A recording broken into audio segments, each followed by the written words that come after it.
And when Krishna does things, first of all, he has no material body. He has form, but a spiritual form. And so when he does things, it's by his own spiritual potencies. Don't turn it down. I just moved it closer because it wasn't loud enough.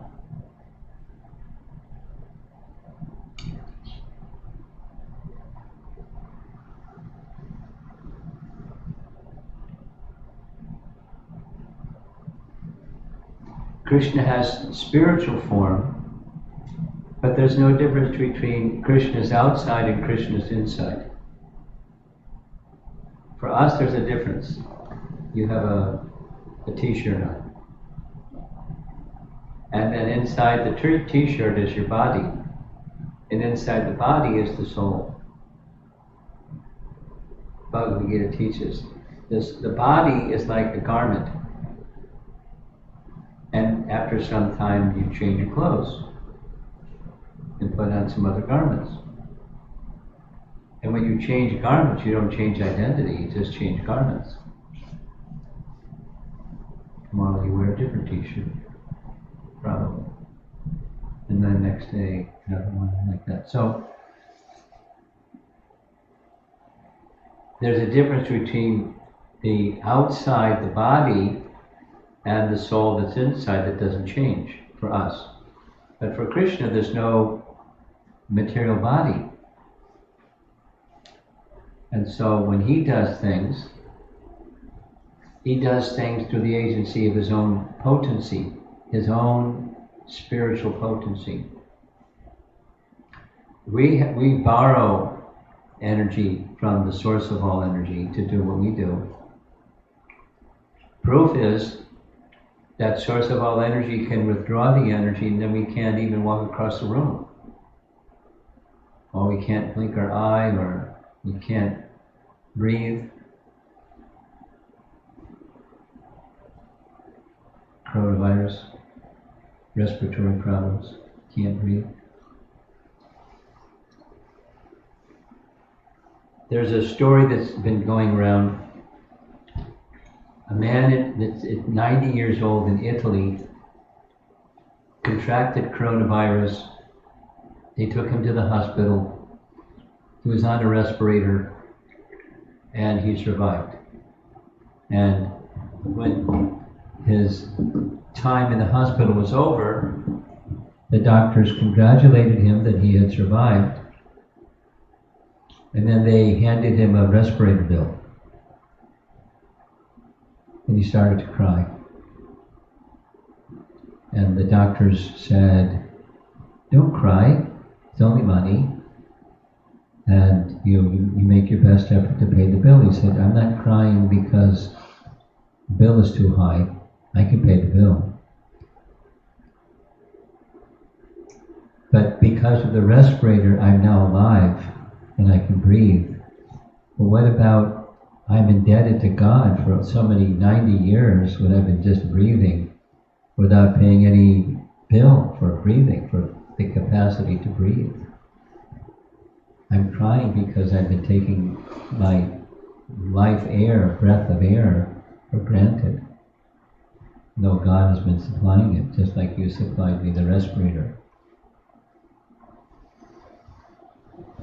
We're living on borrowed energy. Everything. Everything. The water we drink, the food we eat, the intelligence to do your homework. You have homework, right? Yeah?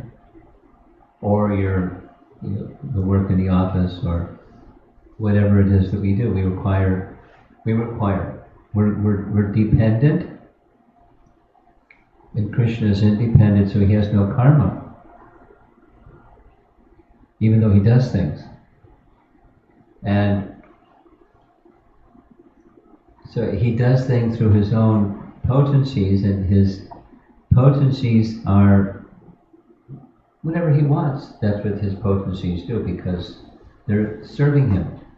His energies are serving him. And amongst the things that Krishna likes to do, he likes to exchange loving activities with his devotees, because the non-devotees are his too. All living entities, there's no exception. Everything that's alive is a soul, and all souls are from Krishna. He has a big family. He's a father with a big family. They're all his children. The souls. Not the bodies, but the souls. Especially amongst all living entities, those who are devoted to him, he appreciates especially. And those who are his dearmost devotees, they've given everything to him. Everything. Their wealth, their intelligence, their mind, their bodies, their homes, their families, their thoughts, their feelings, their everything. Give it all to Krishna. They've given it all to Krishna. There's no taking it back. It's just their life is for Krishna.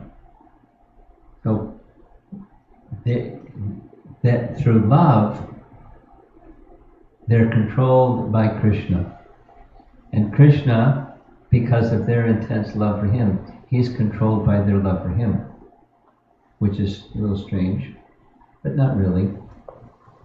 He is fully independent, and he places the fullness of his independence in the hands of his devotees, his dear devotees.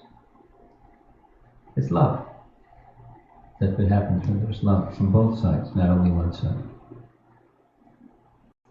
And the best of his devotees are the residents of Vrindavan. So we've been reading a section from Srimad Bhagavatam, Canto 10, Chapter 8, which is Krishna's childhood pastimes. Of course, he's the father of all living entities, so it's a pastime that he has childhood. And one of the things that he does in his childhood is he's sometimes mischievous, like naughty. Of course, you probably are never naughty. Maybe sometimes. But he gets really out of control. Celebrated in his childhood pastimes is a very bad thing. He steals. Anybody in any culture knows you don't steal. But when Krishna steals, it's celebrated. And his favorite thing to steal? Is butter. Butter. Right? Is that what you said? Mm-hmm. Yeah, butter. And you know what his name is? Krishna steals butter, his name is? Makhanchor. You've heard that name? Yes?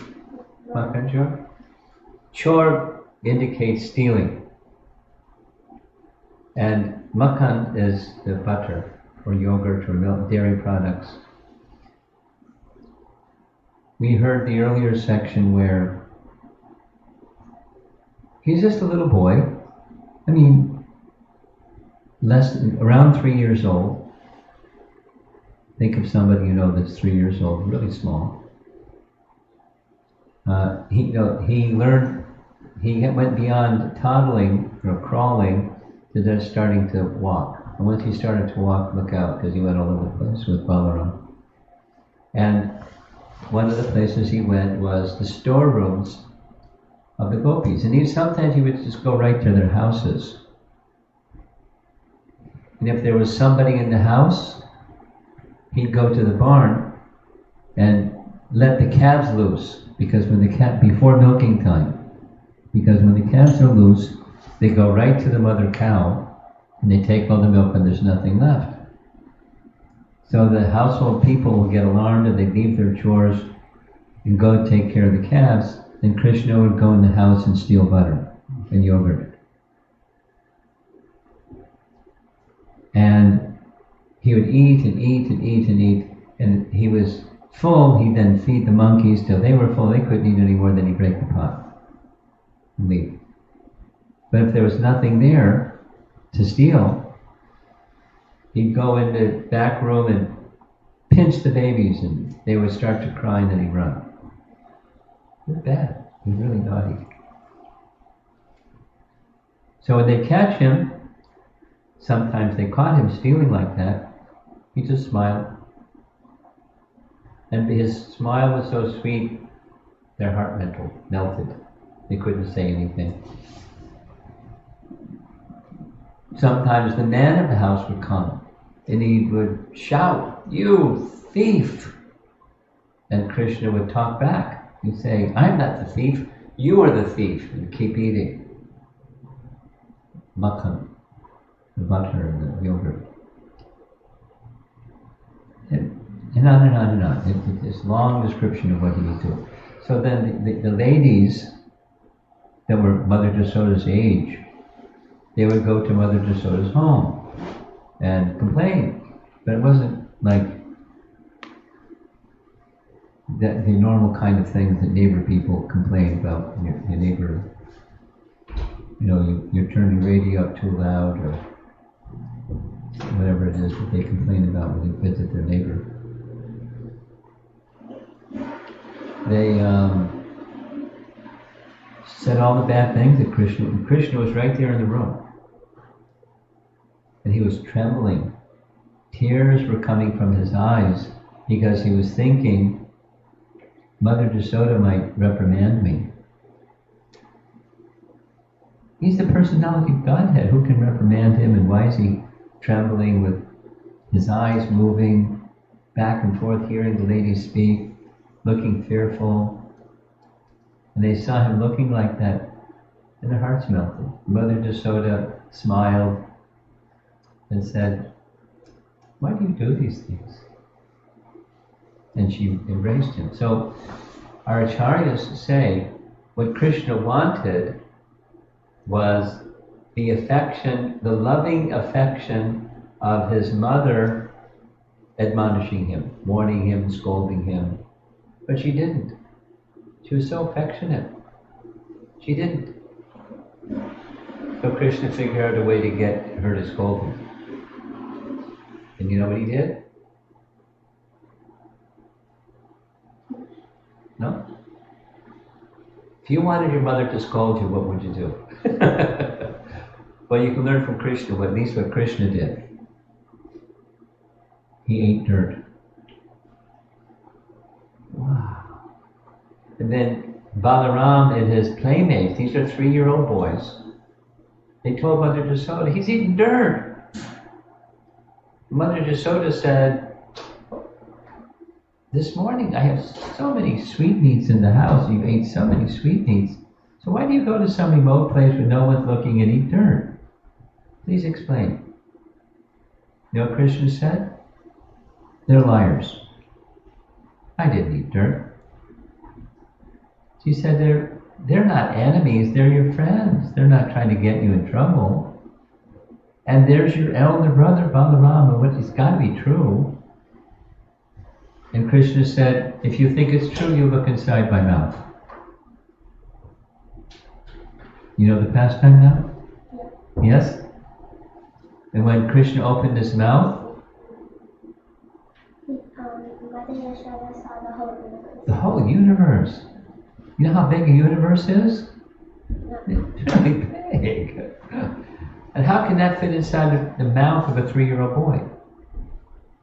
Well, by power, by the unlimited and inconceivable power, Krishna made that happen. And you know what? When she looked inside Krishna's mouth and saw the mountains, the planetary systems, the rivers, the hills, the trees, everything. She also saw herself. This is a good part, you got to pay attention. She's inside Krishna's mouth. She also saw herself looking inside Krishna's mouth. Inside Krishna's mouth. That was really cool. So she became really bewildered. She started thinking. She was speculating. Mother Jasoda was speculating. Look at that. What is this? Is it a dream? And she ruled that out. No, I'm not a dream. My eyes are open. Maybe it's an act of the demigods, because the demigods have powers and they can delude other people with their powers. And she ruled that out and said, no, the demigods aren't going to bother with an insignificant person like me. That can't be it either. She said, maybe I'm just deranged. She said, no, my thinking process is quite normal and functioning. And then her fourth possibility was, maybe what Garga Muni said at the name-giving ceremony of her child, that Krishna would be invested with powers of Narayan and he would do amazing things. So maybe it's one of those. Maybe it's powers of Narayan.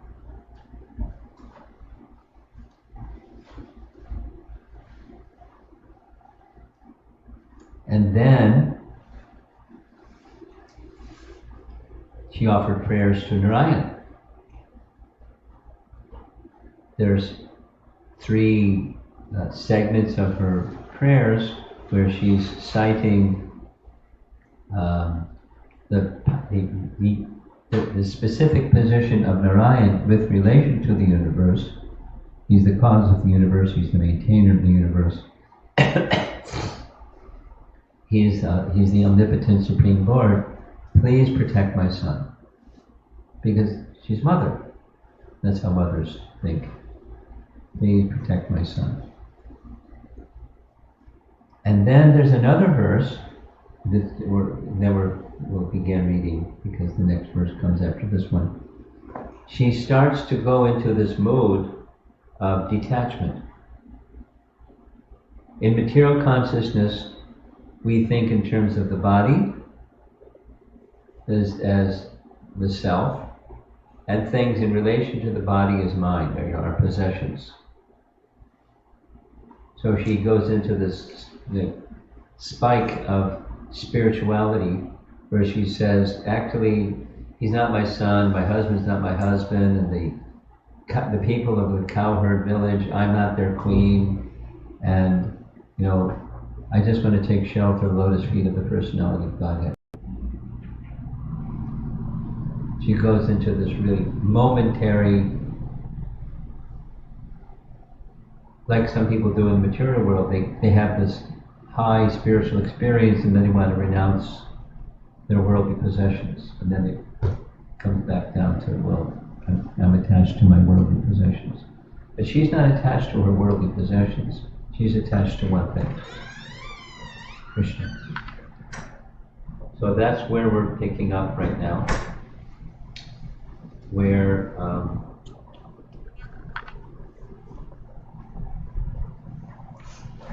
Mother Yashoda, now we're reading 10:8:43. Canto 10, Chapter 8, Text 43. Mother Jasoda, by the grace of the Lord, could understand the real truth, but then again, the Supreme Master, by the influence of the internal potency, Yogamaya, inspired her to become absorbed in intense maternal affection for her son. Her motherly instincts took over. And this is the nature of those who are residing in Vrindavan. They may have some sense of divinity, what is supreme and all of that. They think that's Narayan, and as far as they're concerned, Krishna is their son, Krishna is their friend, Krishna is their lover, Krishna is their master, Krishna is everything. So here's Prabhupada's purport. Although Mother Yashoda understood the whole philosophy of life, She got really philosophical. At the next moment, she was overwhelmed by affection for her son, by the influence of Yogamaya. Unless she took care of her son, Krishna, she thought, how could he be protected? But she just offered these prayers to Narayan, please protect my son. Now she's in this mother spirit again. She could not think otherwise, and thus she forgot all her philosophical speculations. This forgetfulness is described by Srila Vishwanath Chakravarti Thakur as being inspired by the influence of Yogamaya. Mohana sadharmyam mayam.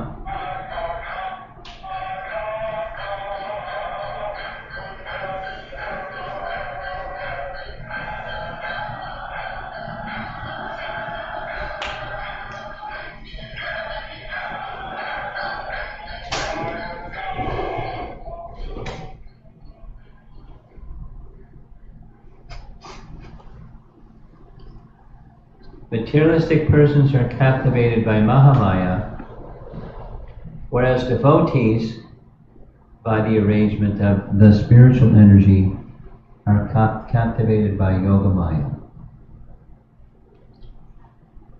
Now, are you familiar with these terms? You too. Are you familiar with these terms, Mahamaya, Yogamaya? A little bit? Yeah? If I ask you to explain it, could you explain it, or do you want me to explain it? You can explain it. Okay.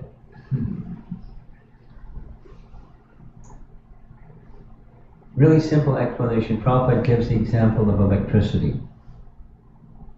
Electricity is one energy. But an electrician, a person that works with electricity, he can use that electricity to make something hot or make something cold. That's one energy, electricity. Similarly, Krishna has potencies, and his potencies can act this way or can act that way. There's one potency, it's his potency. So Yogamaya is a potency by which Krishna performs his pastimes, his leelas. And in this case, the leela is covering Mother Yashoda with forgetfulness of his divinity, that he's God, and instead thinking, he's my son. Now, who can be the son of God? Or, excuse me, who can have God as their son? He's the source of everything. How can you have him as your son? But through the agency of Yogamaya, she's feeling like that.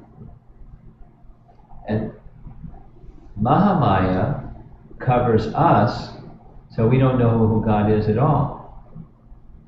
And all we think all there is, these materialists think all there is one thing. And we learned in science class, every one of us. There's one thing, it's matter, and the laws that govern matter, and that's it. That's Mahamaya. There's not a controller of matter, it's just, there's just matter and the laws governing matter, and everything can be explained by matter and the laws governing matter. There's nothing more than that.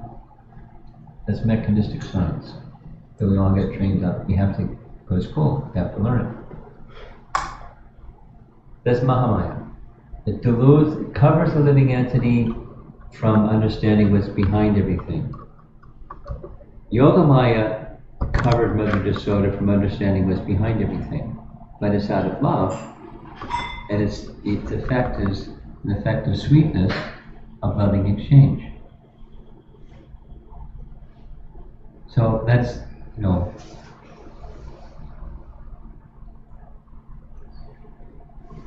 just take music. You learn to play mridanga. You play nicely. So there's music that's Mahamaya, and there's music that's Yogamaya. Mahamaya music is, you don't think that this is for Krishna, the ability comes from Krishna, and I'm offering myself and my ability to Krishna. You just like making music. Lots of people do that. That's the external energy. And the internal energy, or Yogamaya, is you're just absorbed in performing, so you even forget everything. It's just, a nice offering to Krishna. That's the Yogamaya potency. So the internal potency. And so the last sentence here, materialistic persons are captivated by Mahamaya, whereas devotees, by the arrangement of the spiritual energy, are captured by Yogamaya. So Mother Yasoda is forgetting. She's forgetting what she saw, the universe. She's forgetting the speculations of what it might be. She's forgetting Krishna, that Narayana is the source of everything. She's just absorbed in her son, Yogamaya. Because and we're going to hear it. That's what Krishna wanted from her. So that's why Yogamaya did what Yogamaya did. That's what the commentary is going to read. So I've been reading commentaries by our acharyas in addition to Prabhupada's purport. Vishwanath Chakravarti Thakur writes, discerning the truth in this way, it's from the Sanskrit of the verse, itam viditiya tatvayam. Desiring the truth, she desired to give up her sense of possessiveness. That is, she wanted to know, what am I seeing? And she wanted to give up the sense that Krishna is my son. But then the Lord, as a small boy, thought, quote, who will cuddle me? Who will hold me? He thought in that way, and when he thought in that way, the very form of affection for her son, Putra Sneha Mayim, overcame Yashoda. Putra means son, Sneha means affection, and Mayim, we're going to hear what Mayim means. Mayi, in this phrase, gives the meaning of affection itself. Prema, in the form of maternal affection. Maya here indicates bewilderment. Yasoda became blinded by prema. She just forgot everything. Yogamaya. Jiva Goswami's commentary reads, seeing her conviction, the Lord was pleased. But seeing her agitation, he became upset and then filled her with love. When she, that's Mother Yasoda, who protected her son by her motherly love, had understood the truth mentioned in the first 3 lines of the previous verse, that is, the glories of Narayan, for the purposes of Krishna's pastimes, the Lord, who is capable of fulfilling her prayers, since he is Ishvara, spread his mercy, Mayam, to her, even more than previously, so that she would no longer see this vision, which was contrary to her love. So the vision, contrary to her love, is showing the universe. I mean, those of you that are mothers, imagine looking in your child's mouth and you see the universe. What would you do? Yikes. So the love of a mother is opposed to seeing the opulences that Krishna showed to Mother Yasoda. So previous commentary says part of what he was doing was increasing her affection, or her prema, by a secondary rasa called astonishment. Like, that's probably the sound that might come out of your mouth if you saw inside your child's mouth the entire universe, and yourself looking inside your child's mouth, Astonishment. So the science of rasa is that the secondary rasa, and the secondary rasa covers the primary rasa and it strengthens the primary rasa when it recedes. The astonishment recedes. So he withdrew those opulences, those potencies, so that she would know, oh, this mercy was filled with deep affection for her son, that her mercy towards her son grew even more than before. That affection was deeper than any other person's affection. This was not material affection, but rather the Swarup Shakti of Vishnu. Swarup Shakti. Swarup Shakti means his own potencies. So Vishnu, Krishna, extended his potency showing the universe. He withdrew that and extended another potency, the inspiring her maternal affection potency. And Sanatan Goswami. You know who is Sanatan Goswami? No? You know who is Lord Chaitanya? Yeah.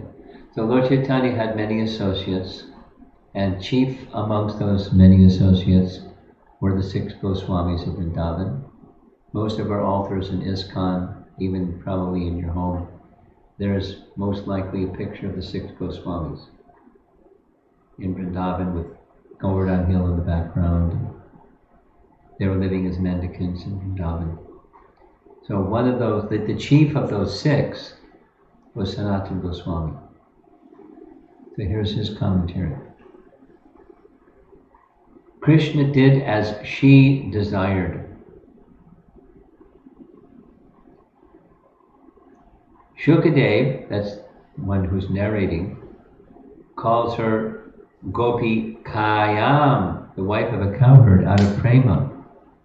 Out of respect, he also calls her the queen, or the protector of the earth, Gopika.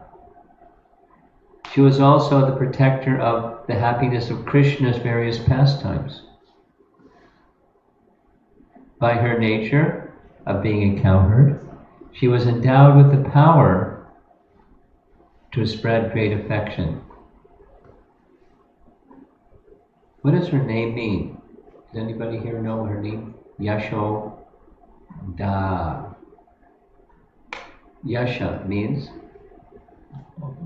thing. And da is she gives or expands. That's her meaning. That's her meaning of her name is what she does. That's what is being said here. The Brijvasis have become famous because Yashoda is giving her capacity, her potency, empowerment to all of them. They're celebrated Vaishnavas.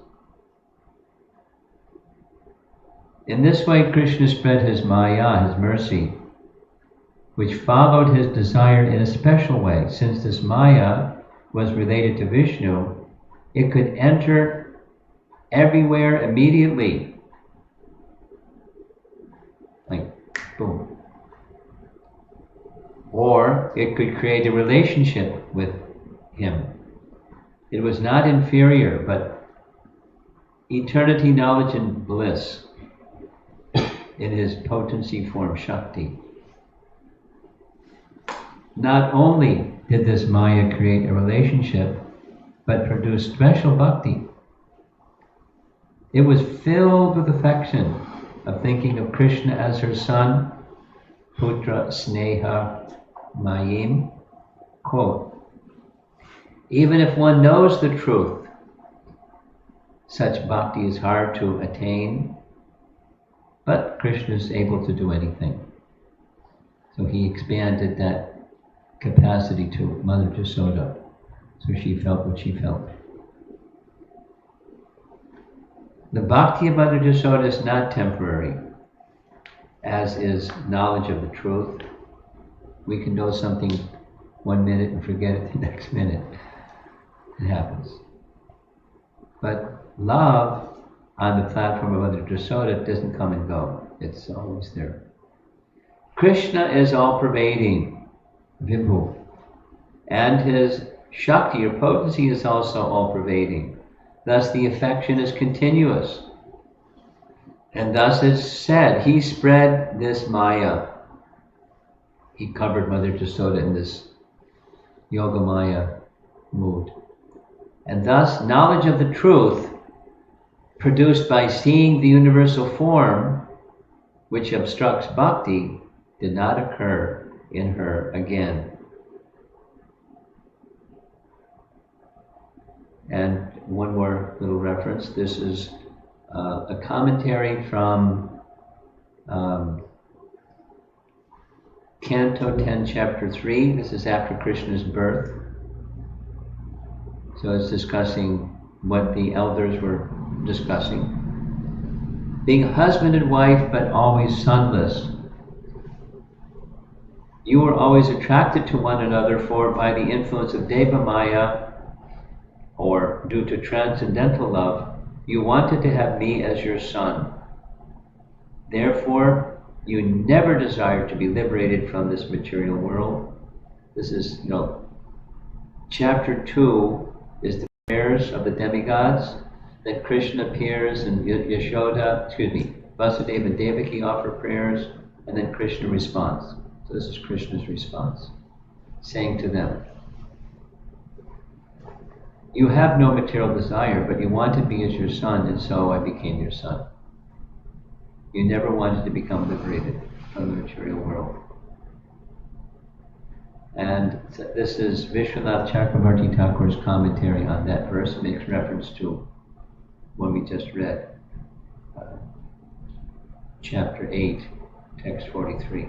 Here's the commentary. It's just very short, 2 short paragraphs, and we're done. Maya refers to Devaki and Vasudev's affection for their son.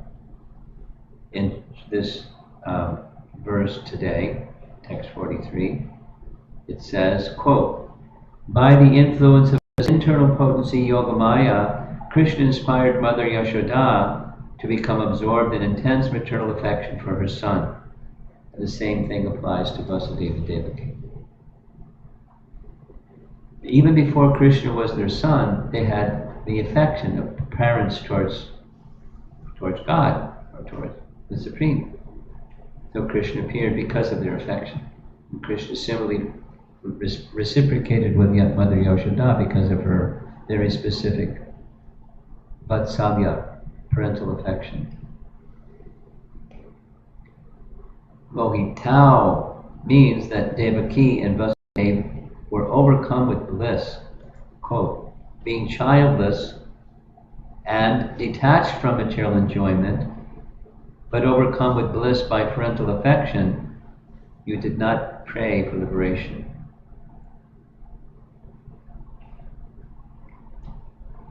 That's the end of our reading for this evening. And some remarks.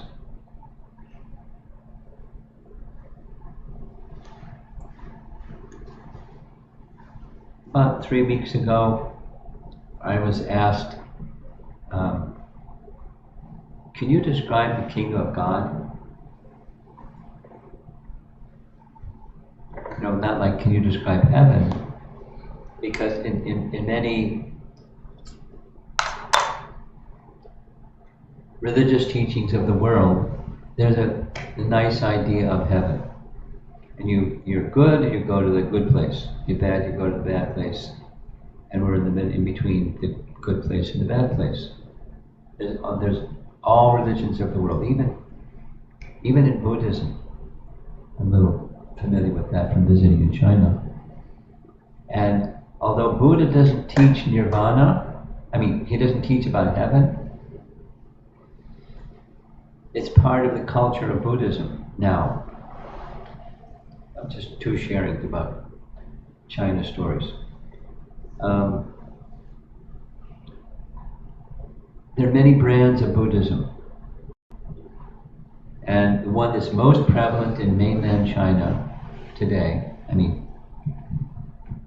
by far, is called Pure Land Buddhism. And Pure Land Buddhism goes like this. there's one of the Buddha forms called Amitabha Buddha, and he realized most people aren't going to make it to the nirvana place. So out of compassion, because he's compassionate, he created another place called Pure Land. And he listened to the description, it sounds like heaven. So for those that are followers of Pure Land Buddhism, you pray to Amitabha, you chant the Amitabha mantra, and the aspiration, the sankalpa, the intention is to go to the Pure Land place. And it's, the description is like heaven. And it's possible in that Pure Land bliss place that you can get further training and go to the land, the realm of nirvana. But otherwise you just have a nice time in Pure Land. That's Pure Land Buddhism. Simplified. So there's a clear conception of heaven in Buddhism. Not necessarily that's what Buddha taught, but that's popular today. And the second China story is the first time I visited China was in 2010. There's a story behind why I went there, but I went there. And the first place I went was the nation's capital, Beijing. I was astounded by the air pollution. Like, you're in a car, driving along the street, and it looks like it's dusk, but it's just smog. The sky looks like the sun is setting. It's dark.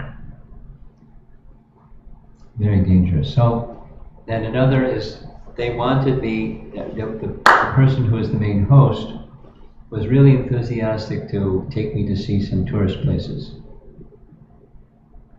He said, "You want to go see some places?" I said, "No, I want to be with the devotees." "Oh, but you know, 6 times he said, "Let's go." So I said, "Okay, he really wants me to go, so okay, let's go. Where should we go?" He said, "Where do you want to go?" He gave some choices. We can go see the palace of the Ming Dynasty. It's like this big complex of buildings. I said, "No." Then he said, "What about Temple of Heaven?" Temple of Heaven in Beijing? Let's go. So we went, and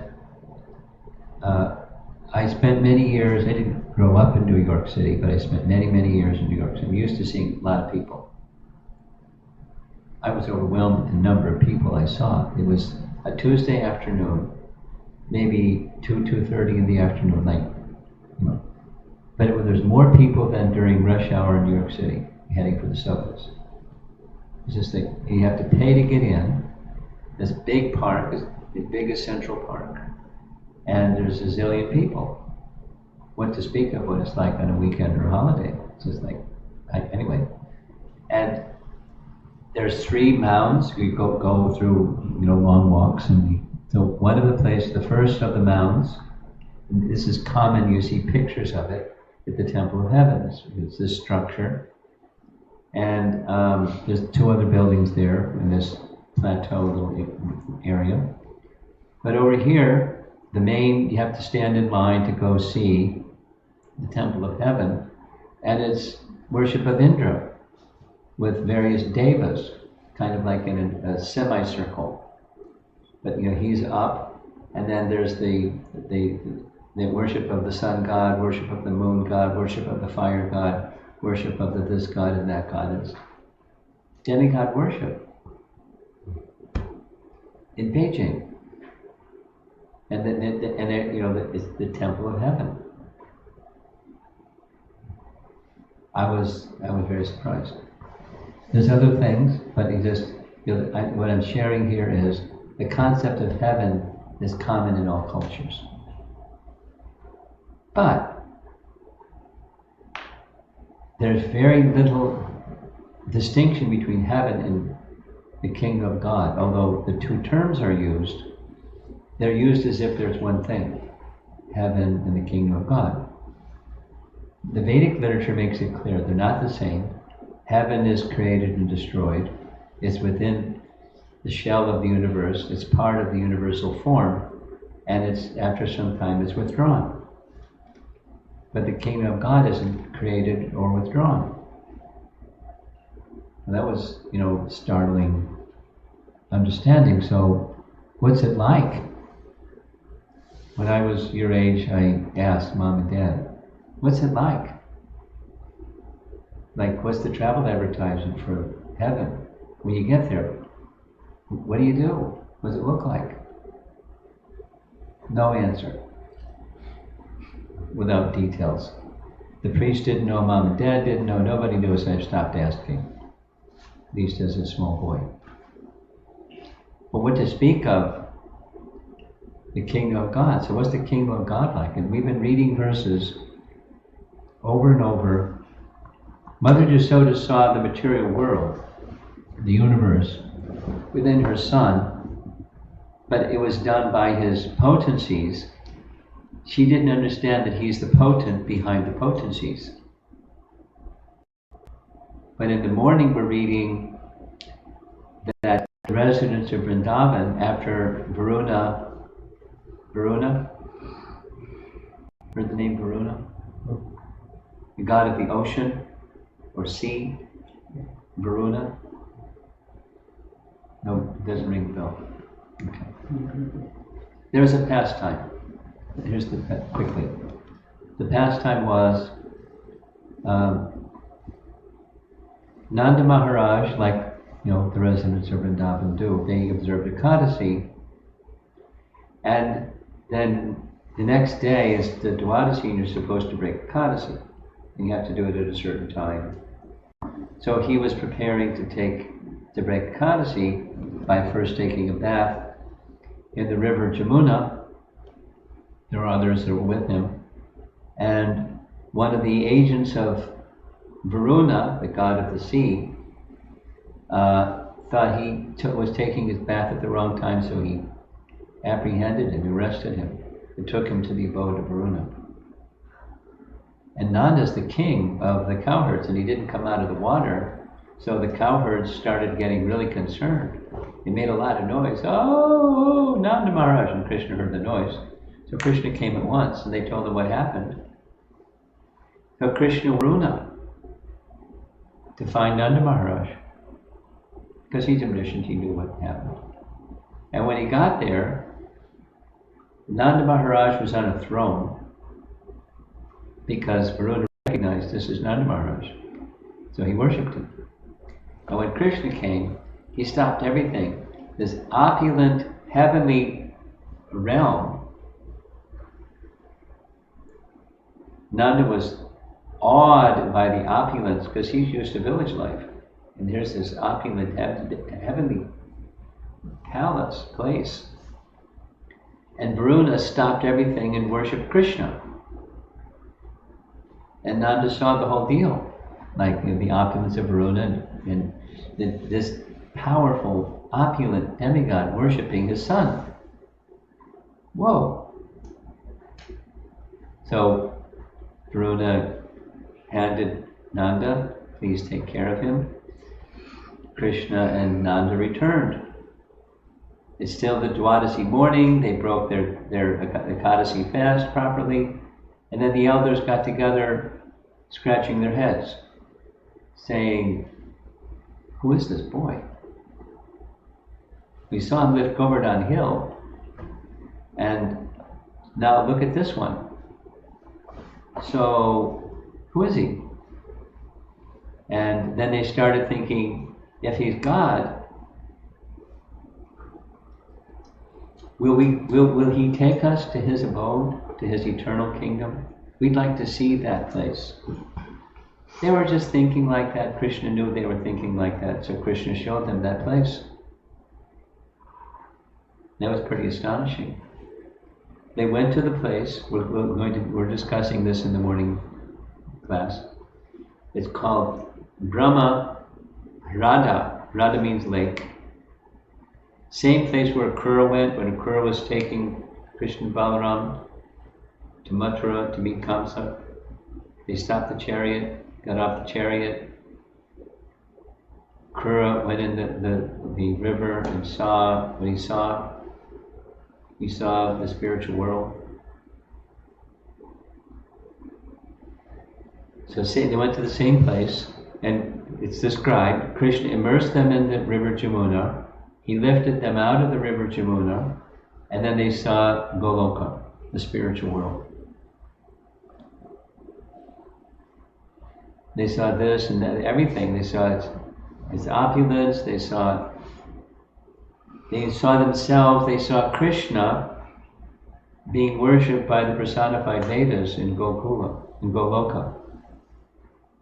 And then he withdrew that vision, and they forgot everything.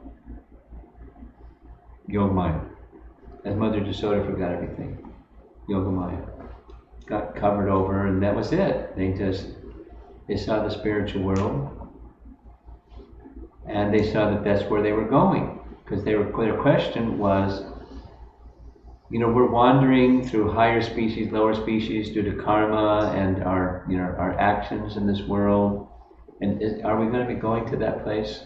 So they saw they're going to that place. Krishna will take them.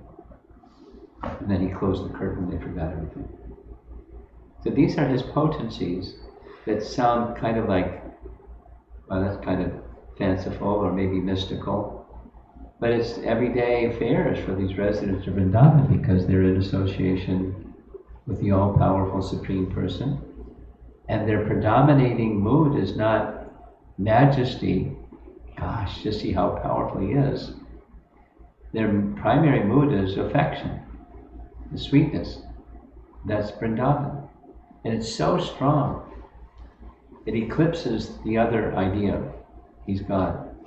They can't think that way because of the strength of their affection. So we're learning a lot about love in the spiritual meaning of the word love, and the love, specifically the love of the residents of Vrindavan, and how Krishna interacts with those residents of Vrindavan very lovingly.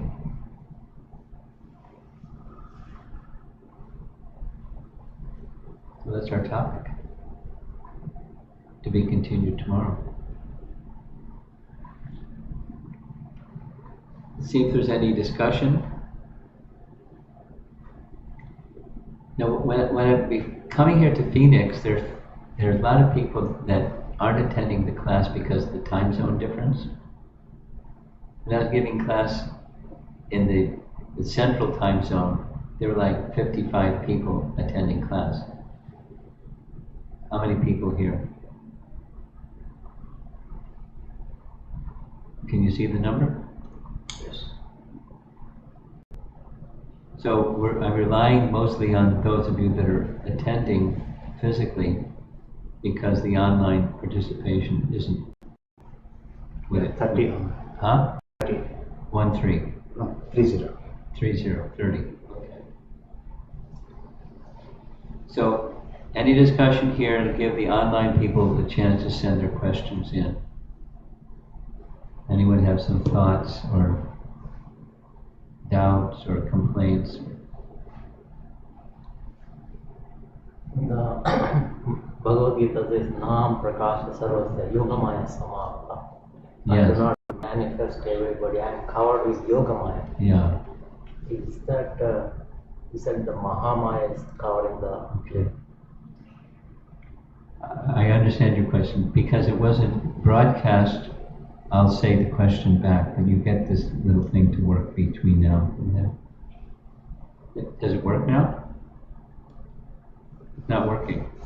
Okay, so the question for those of you that are online is, in Bhagavad Gita, Krishna says, Naha prakasha sarvasya yogamaya samavrata muto yam navijanati, etc.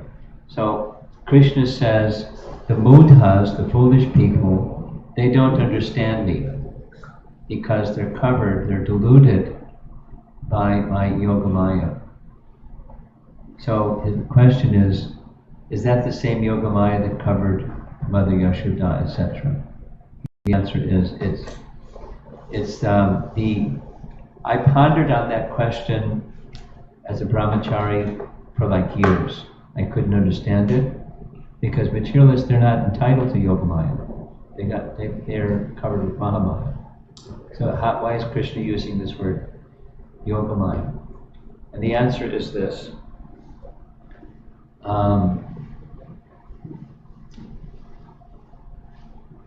Krishna Janmashtami comes once a year, and every year we speak about Krishna was the 8th child of Devaki. It was told on the day of marriage that the 8th child of Devaki would kill Kamsa. So the first 6 boys were killed. Kamsa killed them. The 7th child was Balaram.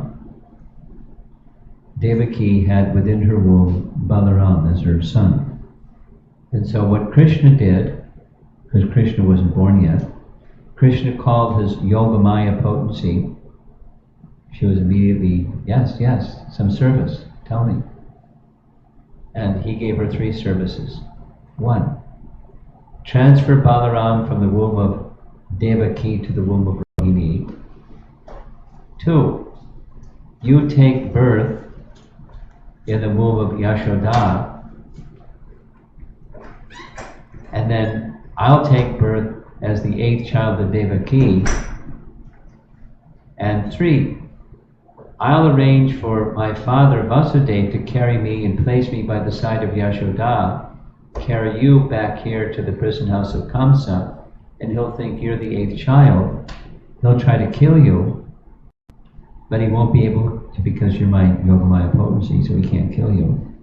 And after he fails to kill you, here's service number 4, you'll go throughout the land and be known as Durga. And there's like so many names depending upon the location. And Durga is the name of the external potency.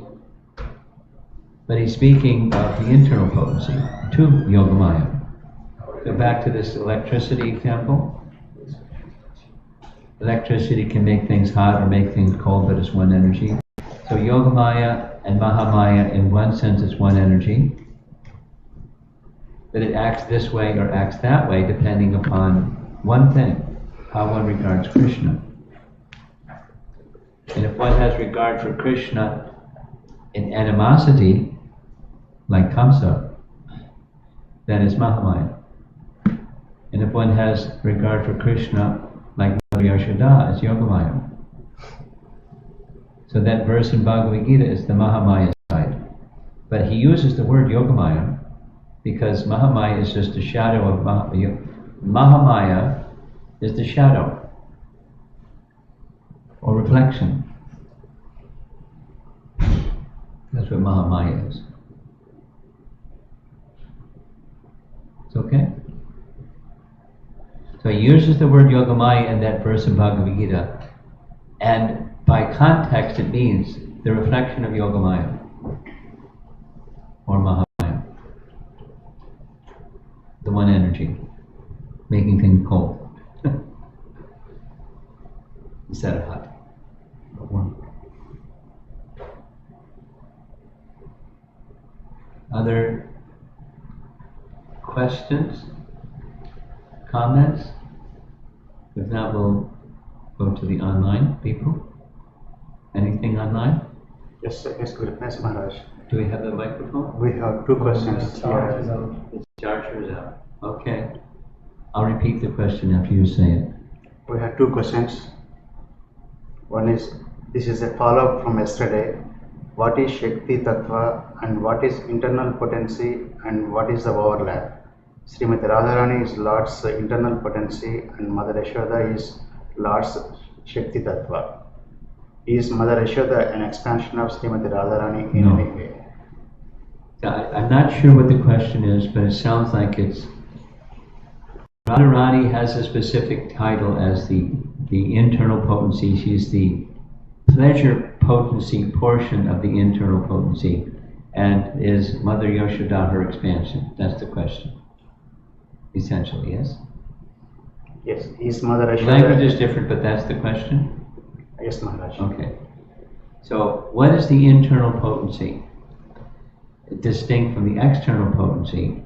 The internal potency is, we're all familiar with these terms, Satchitananda, or eternity, knowledge, and bliss. Or there's another Sanskrit, Sandini Sambit Ladini. So we know the Ladini, that's Radharani. She's Ladini Shakti. She's the pleasure potency. And that's one part of the internal potency. There's the knowledge potency and the existence potency, Sat and Chit, and Ananda or Ladini. So Sandini, Sambit, and Ladini. Existence, knowledge, and bliss.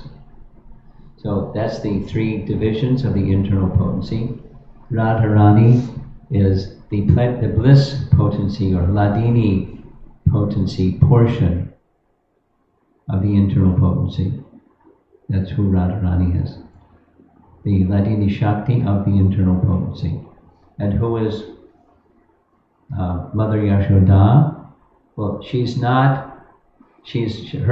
her form is also spiritual, Satchitananda, but she's not the personification of one of those three. She's not a jiva, we're jivas. She's not a jiva, she's Shakti Tattva. She's in the category of one of Krishna's own potencies, his mother potency. Vatsalya Rasa potency manifest embodied by Mother Yashoda. So she's not an expansion of Radharani. She is part of Krishna's internal potency as his Shakti, as a mother. That's who Radharani, that's who Mother Yashoda is. Okay. Next question. At the time of death, if one remembers his spiritual master, will he attain eternal service for his spiritual master? I'll repeat the question. If one remembers one's spiritual master at the time of death, will one attain eternal service of one's spiritual master in the spiritual realm? That's the question. Yes. Yeah, yes. The reference is Yam Yam Papi Smaran Bhavam Chachatante Kalelaram, according to Bhagavad Gita. Whatever your mind is fixed on, at the moment of death, that state you will attain without a fail. So, if that's where your mind is, that's where you'll go. Wherever your mind is, that's where you'll go. So where your mind is very important. Very important.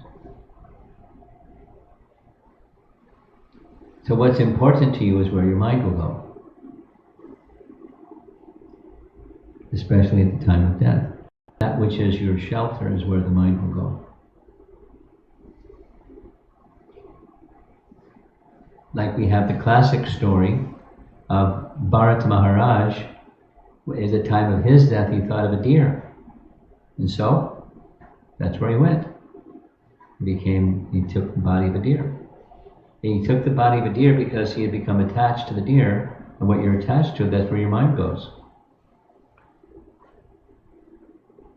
The good news with him was because prior to that stage he was very, very, very elevated devotee, and so by Krishna's arrangement, Super Soul's arrangement, he was given a memory of his previous life as a king and a great devotee.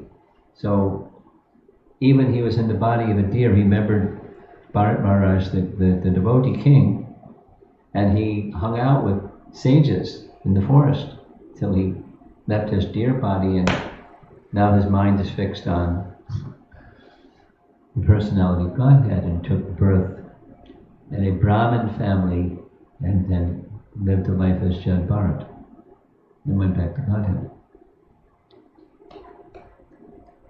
So what the mind is fixed on is very significant. The mind goes to where you're attached to.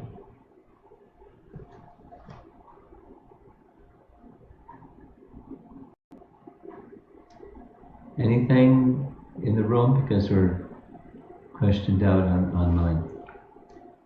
You have something? For the same question, I have another Expansion of the same question. Expansion of the same question. Yeah. I'm just repeating for the online people. So we know that death occurs obviously for everyone, but at the time of death means sometimes the mind, goes there even before the actual death takes place, Yes. right? So how to recall spiritual master or Lord Krishna at that situation? When the mind is dull, Yes. or you're in this like a sleep stage, Like in coma. A coma is another story.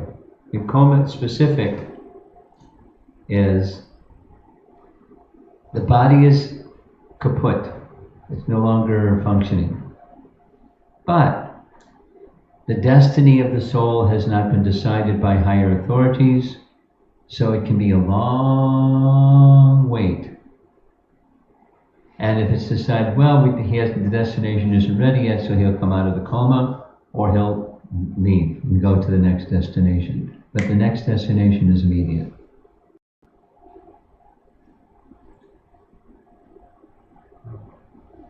The example is given in the Bhagavatam. It's a nice example of an inchworm. You know what an inchworm is? You heard of such a thing? No? An inchworm has legs on the front and legs on the back. And it has kind of an elastic body. It goes like this. So if the front legs of the inchworm is on one branch and it touches the next branch, and then the rear leg come up and join the branch, and then the inchworm goes to the next place. So that's how inchworms move. Using the example of an inchworm, the Bhagavatam says, when the destination of the soul is determined, that's the front part of the inchworm, then the rear part of the inchworm comes and joins. You go to where that place is contacted, where your next situation is going to be, and then you go. As the inchworm moves, so the soul is also transported or transmitted to the next situation, from one life to the next. Inchworm. You can look it up later. They're interesting little guys.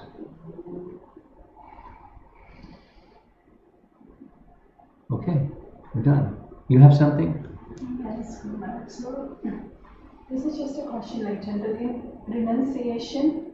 Renunciation. Right. So usually it feels like when you're busy, you're working everything, you're offering everything to Krishna and all that. But there are several customs you see that, but towards the ultimate, you see that ultimately you renunciate everything and you're completely dedicated to the Lord. For the most part, like kings on Srimad Bhagavatam stories and all that you see. But that's a classic picture, but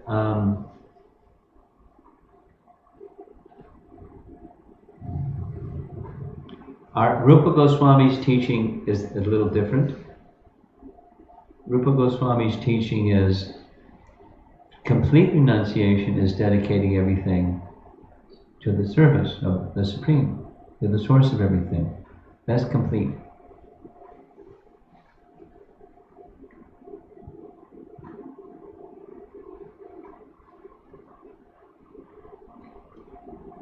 Now, go back to tradition. The king, for example, or somebody lives their life in fulfillment of the worldly duties and thinking of Krishna, and then they let go of their worldly duties. Let's take Grandfather Bhishma. He's grandfather, and right up to the very end, he's doing his duties. But he had the capacity, when the time of death had arrived, and he chose it, he had the power to completely withdraw his senses from sense objects, focus his mind on the personality of God, because his mind was already focused. He had that mystic power, pratyahara, just to withdraw his senses and consolidate everything in samadhi on Krishna. Right up to the very end. That doesn't require this other model. It requires the dedication of all things to Krishna. And when it's called for, fixing the mind on the personality of Godhead.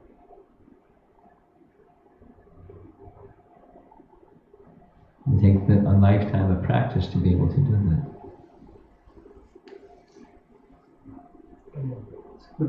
One question. So when the Krishna name came into existence, and who has given the name? Is Mother Yashoda given the name Krishna? No, the name Krishna was given by Garga. The name Govinda was given by Surabhi. But Krishna was given by Garga Muni, name-giving ceremony. You have something? I have two questions. Two? Okay.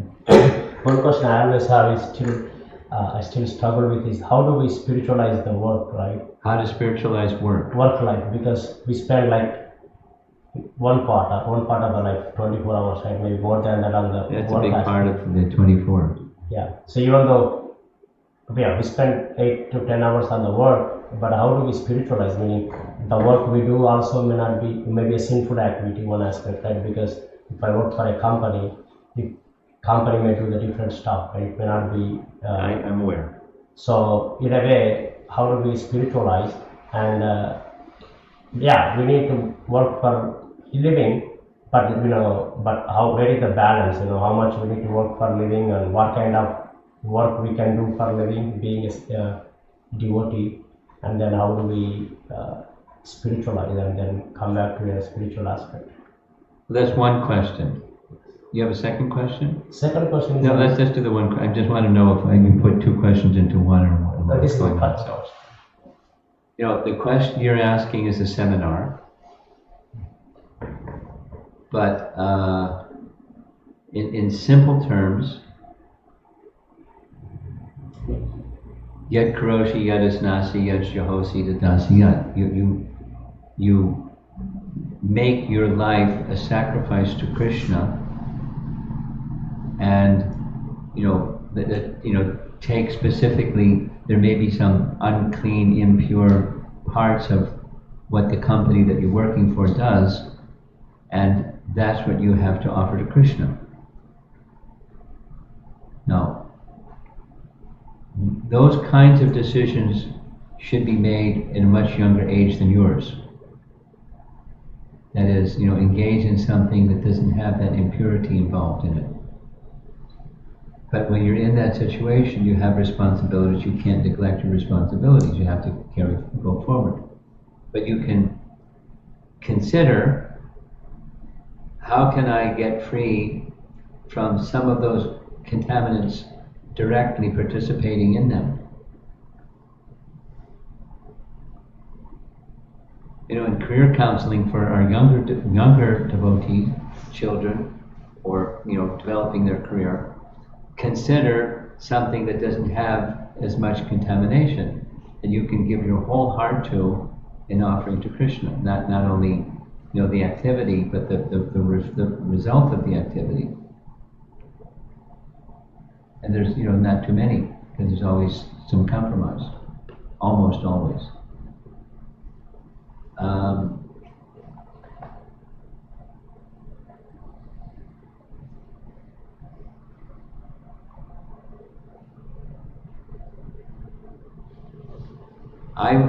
My advice in this regard is how to maintain your Krishna consciousness or your attachment to Krishna in the course of the occupation phase of your day has more to do with your consciousness than it does with the activity.